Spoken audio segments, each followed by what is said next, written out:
It's another day na naman tayo, and yung gagawin ko today, still malamig pa rin siya. Aayusin ko yung aming greenhouse ba. Ito yung area ng aming greenhouse, and this one is plastic. Yung isa doon, nalagay ko na siya. Yung piraso pa to yung ilalagay ko papunta doon.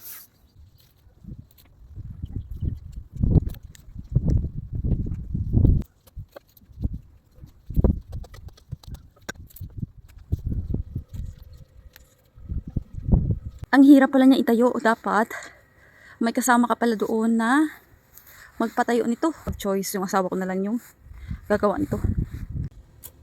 Gagawa ako dito ng magpo-cultivate pala ako ng lupa para pagtaniman ko ng mga strawberry.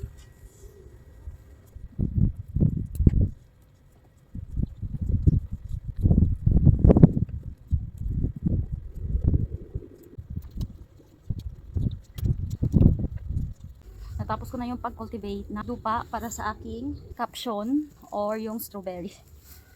Bali last year pa to siya yung dating may-ari ba. So nabuhay yung mga strawberry ba. Strawberry? Tama ba? Caption strawberry. So yung mga nakuha ko, super dami. So ilalagay ko dito siya sa ginawa kong cultivation ng lupa. Maganda sana to kung meron ba siyang cover dito na plastic oh. Kaso wala ako. So ganito lang. Simple as that lang yung aking strawberry.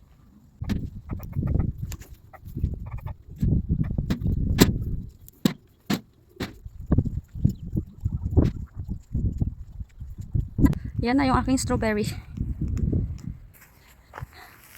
Natanim ko na siya. Meron pala ako ditong ahos. Magtatanim rin ako ng ahos pa dito sa aming garden. Ang bilis talagang magpalit ng weather dito sa amin ba. Wala akong upuan. Ngayon mainit na siya. Dito ako magtanim ng ostoroy or ng ahos. Tapos tabunan ko lang. Iba-iba naman tayo ng way ng pagtatanim ng ahos. Pero sa akin ganito. Hindi pwedeng mawala ang ahos tsaka bumbay sa pagtatanim dito sa aming garden kasi kailangan. Yan yung kadalasan natin ginagamit sa ating pagluluto. Gumawa ako ng another bed ba para pagtamnan ko ng sibuyas.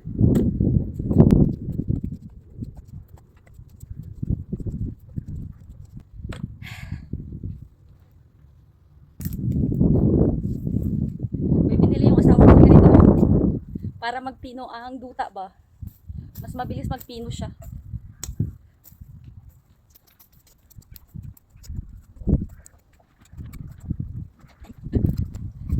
Gumawa ako ng another bed because of this. Parang panyata tuwi ng ahos. Pero tubo na siya. Yung gagawin ko dito is puputulin ko to siya. Tapos itatanim ko ulit. Titingnan ko kung mabuhay ba. Kasi meron naman siyang ugat. So let's try.